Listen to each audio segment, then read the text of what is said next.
প্যান্ডেলের ভিতরে বাইরে আমাদের যত মা বোন ওখানে ভিতরে আছে তারা সবাই একটা কথার উত্তর দেই, নিজের ইচ্ছায় আমি দুনিয়ায় এসেছি, কারো উপরে ভরসা করে নয়, ডিপেন্ড করে, আমি আমার নিজের ইচ্ছায় এসেছি। এরকম বলনেওয়ালা কারা কারা আছে একটু হাত তুলে দেখাবেন দয়া করে। আমরা পুরুষরা, আমাদের ওখানে পর্দার ভিতরের মা বোনেরা, আমি আমার নিজের ইচ্ছায় এসেছি, যেদিন আমার মন চাইবে আমি নিজের ইচ্ছায় যাব। আছে কেউ একথা বলনেওয়ালা দুনিয়ায় এরকম বাহাদুর? আমরা কেউ আসিনি, আমাদেরকে পাঠানো হয়েছে। উই হ্যাভ নট কাম, আমরা আসিনি, আমাদেরকে পাঠানো হয়েছে। আমরা ইচ্ছা করে যেতে চাইলে ইচ্ছা করে যেতেও পর্যন্ত পারবো না। তিনি যেদিন ডাক দেবেন আব্দুর রহমান আয়, তো শত সহস্র বাঁধনকে ছিন্ন করে চলে যেতে হবে। সকিনা রহিমা আয়, তো সমস্ত চোখের পানিকে ভাসিয়ে দিয়ে ওদেরকে চলে যেতে হবে। আমরা কেউ আসিনি, আমাদের পাঠানো হয়েছে। ওলামায়ে কেরাম বলেন, হ্যাঁ তুমি যদি বুক থেকে বলতে পারো আমি আমার নিজের ইচ্ছায় এসেছি, হ্যাঁ তুমি আল্লাহর অনুগত হবার কোনো প্রয়োজন নেই, আল্লাহর ইবাদত তোমার করার কোনো প্রয়োজন নেই। তুমি যখন নিজের ইচ্ছায় এসছো, যা তোমার মন চাইবে তুমি তা করে যাও। হ্যাঁ যদি বলো যে না আমি আমার নিজের ইচ্ছায় তো আসিনি, আমার দয়ালু আল্লাহ আমাকে বড় মেহেরবানি করে মানুষ করে দুনিয়ায় পাঠিয়েছেন, হয় আমি পুরুষ অথবা মেয়ে ছেলে, আজ এই 20, 30, 40, 50 বছরের হায়াত আমার, এই যে এটা আমি পেয়েছি, এটাও আল্লাহ পাকের আমার বড় দয়া মেহেরবানি। তা যদি না হতো তো আমার আল্লাহ যদি দেখতে চাইতেন আমার মায়ের পেটে থাকাকালীন আল্লাহ ওখান থেকে আমাকে বিদায় করে দিতে পারতো। বহু বাচ্চা মায়ের পেট থেকে ওইখানে বিদায় নিয়ে চলে গেছে, এক ঝলক আল্লাহ দুনিয়া দেখতে দেয়নি। কি বলতে চাই যে আল্লাহ আমাদের সঙ্গে বড় দুর্ব্যবহার করেছে হায়াত দিয়ে। তো আল্লাহ বলতে চায় যে তাহলে তুমি কি বলতে চাও আমি একটু ভুল করেছি নাউজুবিল্লাহ? হায়াত দিয়ে, জওয়ানি দিয়ে, তাকত দিয়ে, ইচ্ছা যদি আমি করতাম না, মায়ের পেটে মোরা বাচ্চাকে তোমাকে বের হয়ে আসতে হতো, এক ঝলক দুনিয়া দেখতে পারতে না। এই জন্যে আমরা যারা সাথী পুরুষরা আছি, আমরা যারা পর্দার ভিতরে মা বোনেরা আছি, একটু আল্লাহকে চিনতে চেষ্টা করি। আমরা আসিনি, দয়া করে আল্লাহ পাঠিয়েছে। যেতে চাইলেও নিজের ইচ্ছায় যেতে পারবো না, আল্লাহ যেদিন ডাক দেবে যেতে হবে। আসা যাওয়া দুটোই যখন আল্লাহর ইচ্ছায়, তো মাঝখানের এই কটা দিন নিজের ইচ্ছায় চলে জীবনটাকে যেন বরবাদ না করি। দুনিয়ার জীবনও বরবাদ হবে, আখেরাতের জীবনও বরবাদ হবে। বরবাদের লাস্ট কথাটা হলো এই, তুমি আমার ইবাদতকে ছেড়ে দাও, দুটো জিনিস তোমাকে আমি দেব। এক, যতদিন দুনিয়ায় বেঁচে থাকবে, চাই পুরুষ হও অথবা মেয়ে ছেলে, আমার ইজ্জত জালালের কসম, দুনিয়ায় তোমার জীবন যাবে অশান্তির আগুনে জ্বলতে, মরণের পরে তোমার জীবন যাবে জাহান্নামের আগুনে জ্বলতে। না দুনিয়ায় শান্তি, না আখেরাতে। দুনিয়ায় তোমার যতদিন 100 বছরে যদি বেঁচে থাকো, দুনিয়ায় তোমার জীবন যাবে অশান্তির আগুনে জ্বলতে, মরণের পরে তোমার জীবন যাবে জাহান্নামের আগুনে জ্বলতে। এই জন্য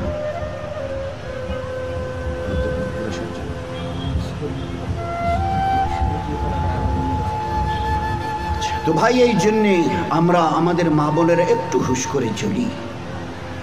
দুনিয়ার জীবন আল্লাহ তছনছ করে দেবে যদি তার ইবাদতকে ছেড়ে দিই। ওটা আল্লাহর কথা বলছে হাদিসে কুদসি, আমার ইবাদত করো, জীবনটা তোমাদের ধন্য হবে, অন্তরকে শান্তি দিয়ে ভরিয়ে দেবো। আল্লাহ বলছে হাদিসে কুদসি দিয়ে, হে আদমের সন্তান, আমার ইবাদতের জন্য তৈরি হও, তোমাদের মুসিবতকে দূর করে দেবো আর অভাবকেও দূর করে দেবো, পেরেশানি দূর হবে। আর যদি আমার ইবাদত করতে রাজি না হও, শত সহস্র মুসিবতের দ্বারা অন্তরকে জর্জরিত করে দেবো। এই জন্য চেষ্টা করবো ভাই ইনশাআল্লাহ। ও প্রথমের কথাটা মনে আছে, যে যত নিজের মাথাকে, পুরুষ অথবা মেয়ে ছেলে, আমরা আল্লাহর কাছে যতটা ঝুঁকাবো তত বেশি আল্লাহ দুনিয়াতে ইজ্জতওয়ালা করবেন, আখেরাতে তার চাইতে লক্ষ কোটি গুণ বেশি আল্লাহ ইজ্জত দিয়ে 8টা জান্নাতের দরওয়াজা আমাদের জন্য খুলে দেবেন। চেষ্টা করবো ইনশাআল্লাহ ভাই, সবাই চেষ্টা করব। আচ্ছা কারা কারা চেষ্টা করবে একটু হাত তুলে দেখাই না। সবাই চেষ্টা করব ভাই।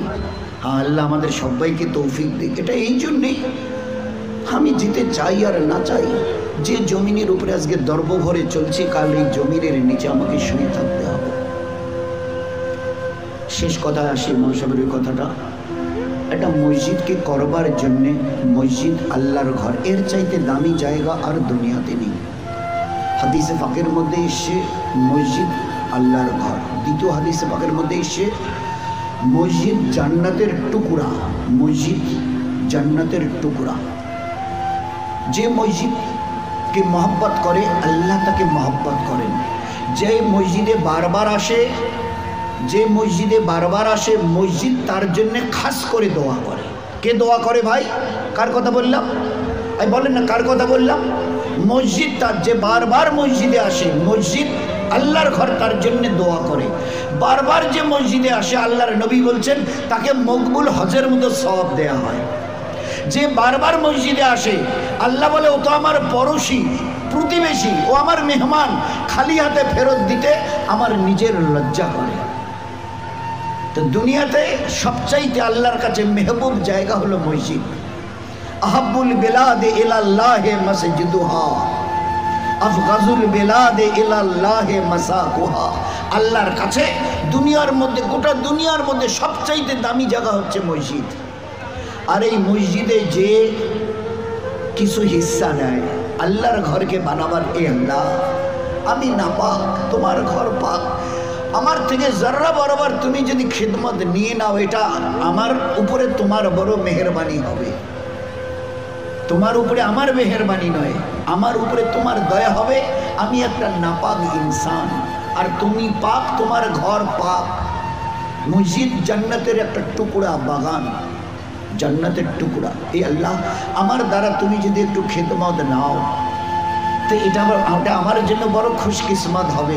তো এই জন্য আল্লাহর ঘরকে, আল্লাহর ঘরের ওই মর্যাদায়, ওই জায়গায় রেখে আমরা যদি একটু কিছু করার এরাদা করি, এখন তো লম্বা করার সময় নয়, আরও উলামা হযরতরা আছেন, শেখ সাহেব এসছেন, তো সেই জন্যে একটা খালি ছোট্ট ঘটনা বলে শেষ করি যে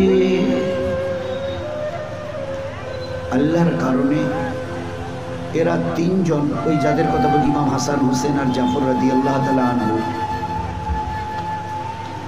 এক বুড়িমার ওই বকরি জবাই করে খেয়ে দিয়ে চলে গেছে। বুড়িমাকে বলেছিল যদি কখনো মদিনায় আসো তো আমাদের সঙ্গে দেখা করিও। তো বলে তা তো বলতে পারবো না, আমরা থাকি কোথায়, আপনারা থাকেন মদিনায়। তো যাই হোক, আল্লাহর কি ইচ্ছা ছিল, মদিনায় চলে গেছে।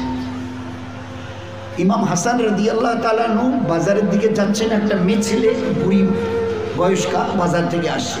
উনি ভারী, মেয়ে ছেলেটাকে কোথায় যেন দেখেছি। ও হো, এ তো ওই মেয়ে ছেলে আমাদের হজের সফরে বকরি জবাই করে খাইয়েছে।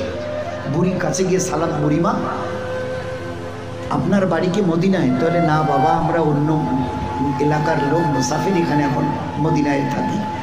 আচ্ছা তুমি আমাকে চেনো? তা বলে না বাবা চিনি না।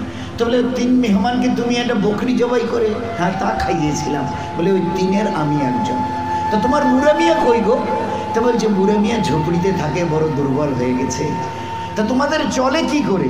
বলে বুড়ো মিয়া ওই দিনের বেলা ওই উটের গোবর তুলে আনে, আর আমি ওটাকে চ্যাপটা করে শুকোই, আর মদিনার বাজারে গিয়ে বিক্রি করে যা পয়সা আল্লাহ দেয় তাই দিয়ে দুজনের কোনো রকম দিন গুজরান হয়।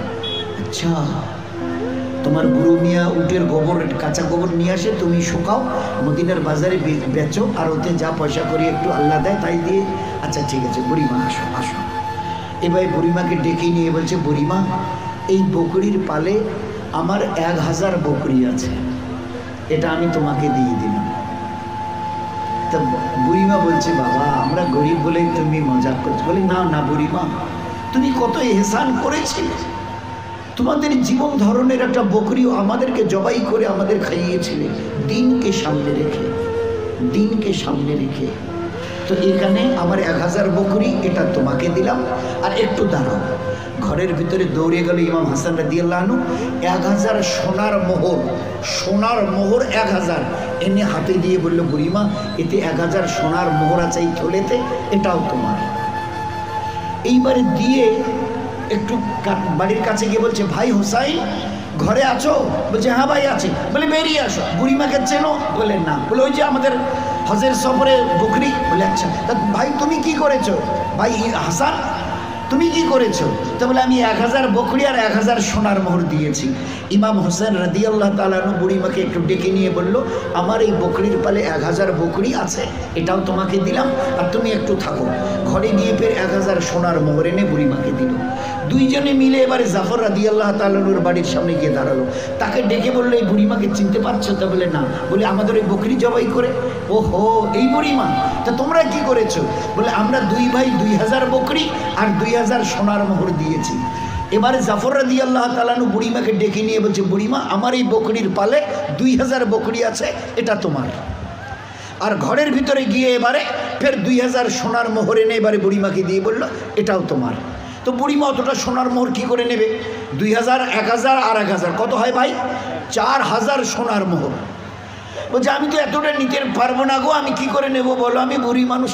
তো ইমাম হাসান রাদিয়াল্লাহু তাআলা বলে, বুড়িমা দাঁড়াও। কয়েকটা ছেলেকে ডেকে বলল, এ বাবুরা শোনো, আমরা তোমাদের বেতন দেব, এই এই সোনার মোহরগুলো আর এই 4000 বকরি এখানে আছে, এগুলোকে হেঁকিয়ে নিয়ে এই বুড়িমা যেদিকে যায় তাদের বাড়ি পর্যন্ত পৌঁছে দিও, আমরা তোমাদের মজদুরি দেব।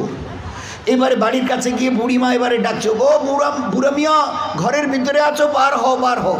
তো একবারে বুড়ো মেয়ে তাড়াতাড়ি করে বেরো। বলে কেন ওভাবে ডাকছো গো?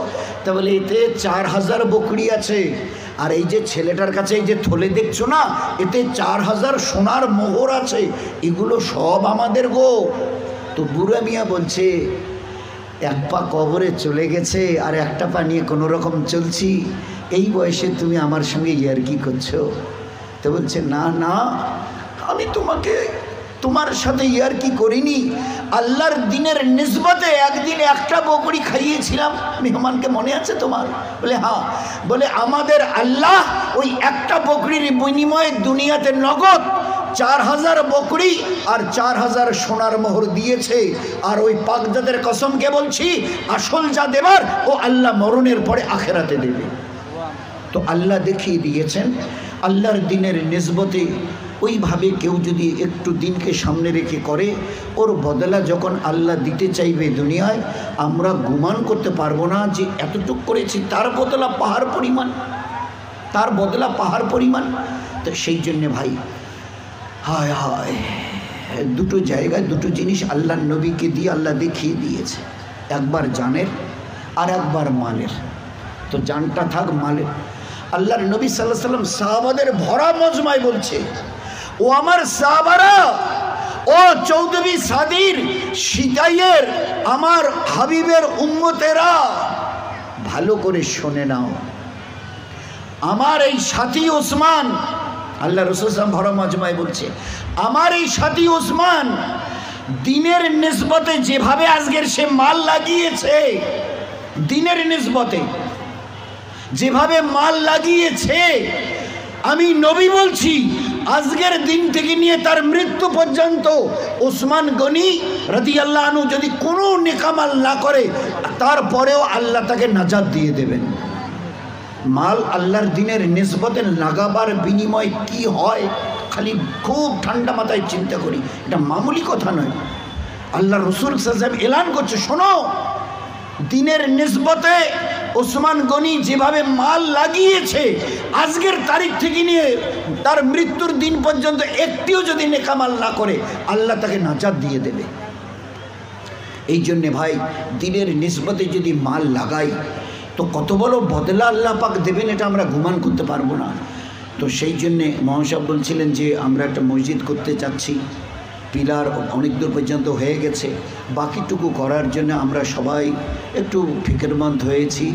এই মসজিদ তো দিনের নিসবতে ডাকা হয়েছে, ফের এটাকে একটু সামনে রেখে আমরা এত সাথে যদি কিছু যদি একটু হাত বাড়াই, তো আমাদের অল্প অল্প দেয়াটাকে কবুল করে নিয়ে আল্লাহ যদি কিছু করতে চান, আল্লাহর জন্য কোনো মুশকিল নেই। এইবারে হলো যে আমি যে আসার সময় ওরকম কিছু নিয়ে আসিনি, ওইরকম কিছু হবে আমার তো জানা ছিল না। 500, 1000, 2000 নিয়ে আসতাম, তো আমি তো আনিনি। হ্যাঁ, ওরকম যদি কোনো সাথী থাকেন, আমি 2, 4, 5 হাজার 10 হাজার টাকা দেবো। আল্লাহর ঘর বলে কথা, আল্লাহর ঘর বলে কথা। হাদিসে পাকের মধ্যে আল্লাহর নবী সাল্লাল্লাহু আলাইহি ওয়াসাল্লাম বলতেন যে আল্লাহর ঘরকে যে দুনিয়ায় বানাবে, আল্লাহের বিনিময়ে তাকে জান্নাতে আল্লাহ ঘর দিয়ে দেবে। তো এই জন্যে ভাই